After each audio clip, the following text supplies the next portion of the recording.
Hello hi good morning. आप सबको स्वागत करता हूँ chemistry tips and tricks channel पर। और आज आप पढ़ेंगे जनरल ऑर्गेनिक केमिस्ट्री कंसेप्ट। मैं हूँ मानस स्वाई, आप सबको स्वागत है केमिस्ट्री टिप्स एंड ट्रिक्स पर। और ये है होमवर्क का आंसर जो पिछला वीडियो में मैं आपका डाला था, और ये है इसका क्वेश्चन स्क्रीन पर मौजूद है। 4 क्वेश्चन दिया था और 4 क्वेश्चन का आंसर अब बना के मैं डाल दिया हूँ। कोई भी तकलीफ है आप कमेंट बॉक्स में कमेंट करिए, सजेशन दीजिए, एडवाइस दीजिए। तो आइए देखेंगे आज जनरल ऑर्गेनिक केमिस्ट्री का दूसरी कंसेप्ट, मेसोमेरिक इफेक्ट और रेजोनेंस। तो बिल्कुल स्क्रीन पर मौजूद है आपका मेसोमेरिक इफेक्ट और रेजोनेंस। इसको डिटेल्स हम जानकारी आज लेंगे। और क्या इलेक्ट्रॉन डिस्प्लेसमेंट इफेक्ट का ये जो इफेक्ट है मेसोमेरिक इफेक्ट, कैसे क्वेश्चन आते हैं इसके ऊपर और कैसे इसको इजीली हम समझ पाएंगे, तो ये जानकारी डिटेल्स इस वीडियो में दिया गया है। आप प्लीज़ एंड तक देखिए, ना भूलिए चैनल को सब्सक्राइब करने के लिए। तो आइए देखिए, यहाँ पे स्क्रीन में लिखा है 1-butene and 1,3-butadiene differ not only in the number of pi bonds but B, that is 1,3-butadiene, has also sigma and pi bonds at alternate positions. This type of the system is called conjugate system. अगर आपके पास alternate sigma और pi bond है, इसको हम बोलते हैं conjugate system। और यहाँ पे और 2 एग्जाम्पल भी दिया गया है और 4 एग्जाम्पल दिया गया है। पहले है आपका जो अल्डिहाइड, अनसैचुरेटेड अल्डिहाइड है, एक्रिलिक अल्डिहाइड इसको बोलते हैं। इसके बाद है एक्रिलिक एसिड, दोनों अनसैचुरेटेड है, दोनों के पास दोनों डिफरेंट फंक्शनल ग्रुप है। एक पास है COOH और एक पास है CHO। बिल्कुल ये दोनों में सिग्मा बॉन्ड कौन है इसका डेजिग्नेशन किया गया है, पाई बॉन्ड कौन है इसके पास भी आपका डेजिग्नेशन किया गया है। तो दोनों का भी इजीली अंडरस्टैंड कर पाएंगे कौन सिग्मा बॉन्ड है कौन पाई बॉन्ड है और इसमें कंजुगेशन कैसे होते हैं। तो बिल्कुल अगला एग्जांपल बेंजीन। बेंजीन में एक कंजुगेटेड सिस्टम है और विनाइल क्लोराइड भी एक कंजुगेटेड सिस्टम है। तो lone pair of chlorine behaves like a pi bond and thus it also makes vinyl chloride conjugate system. In such systems, pi electron shifting takes place conjugatively, giving permanent polarity on the chain. This type of pi electron shift in the conjugate system is called mesomeric effect or conjugate effect. ये जो pi electron shift होता है एक conjugated system के अंदर, इसको हम बोलते हैं mesomeric effect। बिल्कुल mesomeric effect क्या है? अब pi electrons का shift होता है एक conjugated system में, तो इसको हम बोलेंगे मेसोमेरिक इफेक्ट। बिल्कुल एक मैकेनिज्म की तरफ से डिटेल्स दिया गया है और होमवर्क ये आपको दिखाता है कि कैसे पाई इलेक्ट्रॉन एक से और एक को ट्रांसफर होता है, मतलब पाई इलेक्ट्रॉन का शिफ्ट होता है। तो बिल्कुल मैकेनिज्म आप देखेंगे तो आपको पता चल जाएगा डिटेल्स में। तो बिल्कुल यहाँ पे बेंजीन का जो है कंजुगेशन कैसे होता है और बेंजीन के कंजुगेशन होने के बाद इसका पोजीशन डबल बॉन्ड कैसे चेंज होता है वो इसका दिया गया है। 4 एग्जाम्पल यहाँ पे है कंजुगेट इफेक्ट का। तो ये डिटेल्स मैकेनिज्म में आप देखेंगे तो कंजुगेट इफेक्ट क्या है ये बिल्कुल आप इजीली अंडरस्टैंड कर पाएंगे। एक 1,3-butadiene का एग्जांपल है। तो देखिए यहाँ पे नेक्स्ट पॉइंट है, तो पाई इलेक्ट्रॉन्स के delocalised as a result of mesomeric effect giving a number of resonance structures. Due to mesomeric effect, terminal carbon is almost as positive as the first carbon. This is quite different from inductive effect. ये inductive effect से different है। Inductive effect में क्या होता है ना, नज़दीक carbon के पास जितना पॉजिटिव चार्ज होता है लास्ट कार्बन में वो पॉजिटिव चार्ज बढ़ जाता है, लेकिन यहाँ पे वो नहीं होता है।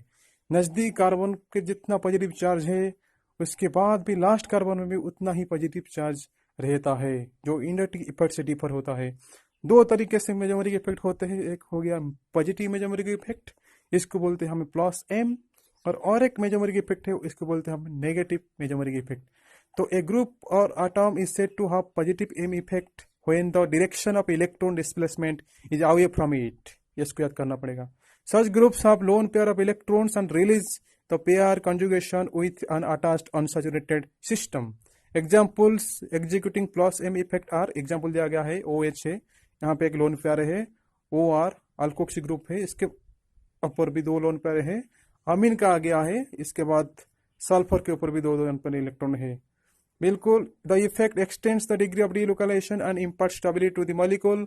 The plus M effect of halogen atom in vinyl halide and aryl halide explains their low reactivity Lone pair of nitrogen in aniline gets delocalized and thus basic nature of aniline less than ammonia.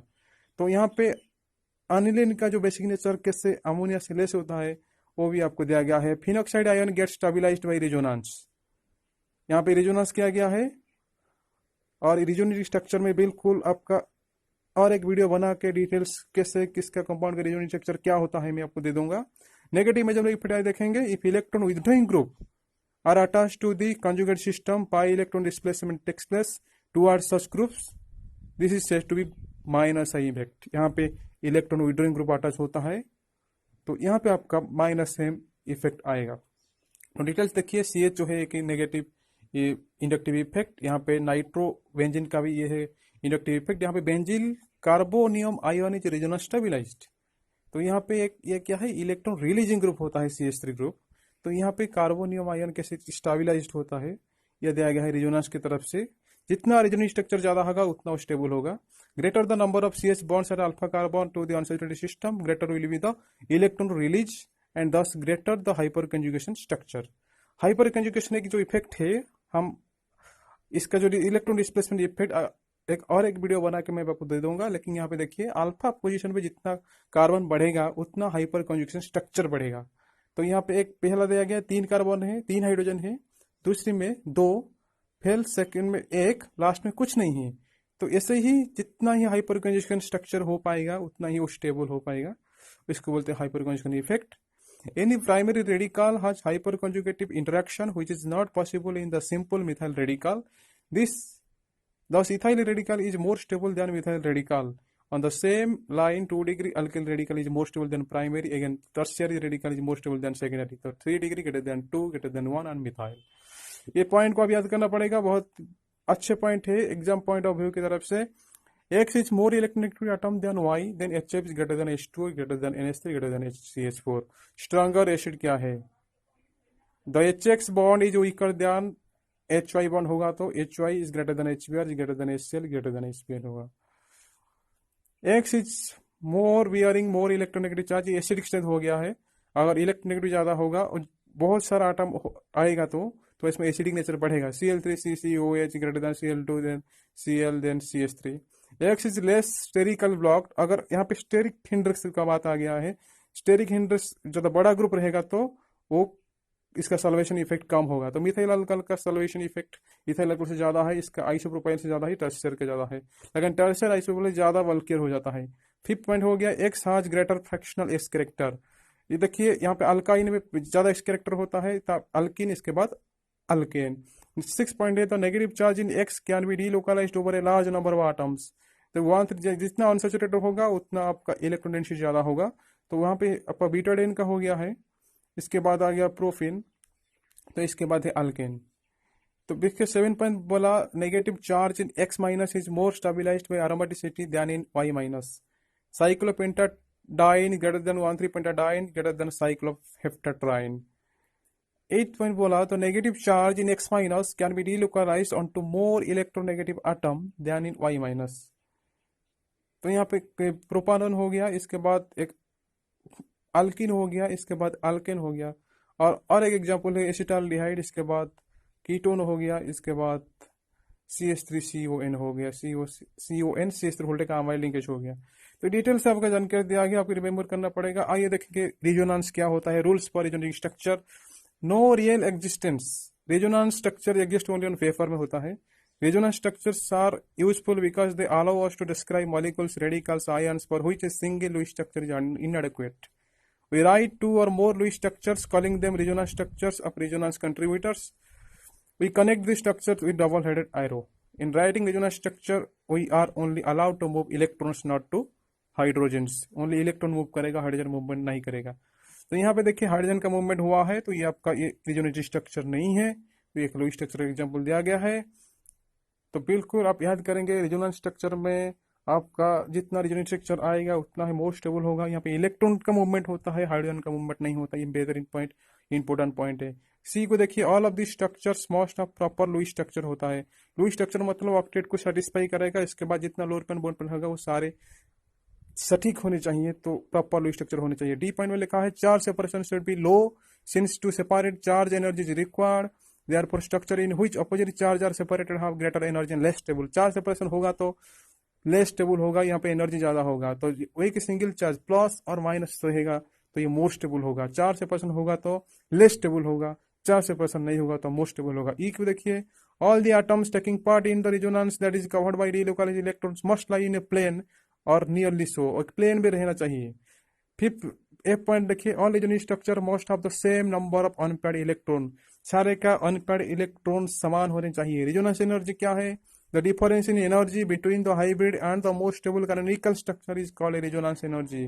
तो most stable structure और hybrid structure के अंदर में जितना energy difference है, इसको हम बोलते difference in energy, that is resonance energy. Details diagram की तरफ से दिखा दिया गया है। Total energetic structure, other canonical structure और stable canonical structure, hybrid structure, इसमें एनर्जी डिफरेंस होता है रेजोनेंस एनर्जी। तो रेजोनेंस स्ट्रक्चर कैसे करेंगे, कैसे इलेक्ट्रॉन को शिफ्ट करेंगे, कुछ एग्जांपल जैसे फिनॉल, अनिलीन, बेंजोइक बेंजोइक एसिड, ये सारे इंपोर्टेंट ऑर्गेनिक कंपाउंड को लेकर मैं अगला वीडियो लेकर आऊंगा।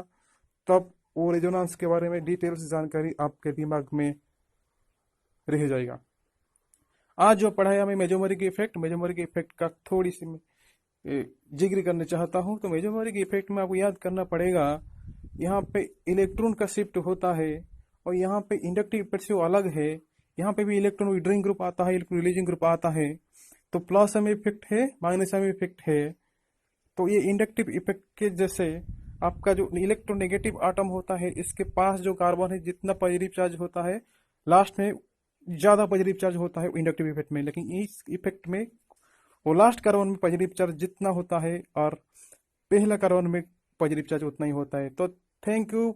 नेक्स्ट वीडियो में मैं आपको लेकर आऊंगा इलेक्ट्रोमेरिक इफेक्ट और हाइपरइंडक्शन इफेक्ट। तब तक के लिए मुझे इजाजत दीजिए। प्लीज मेरा चैनल को सब्सक्राइब करिए। Thank you. Have a good day.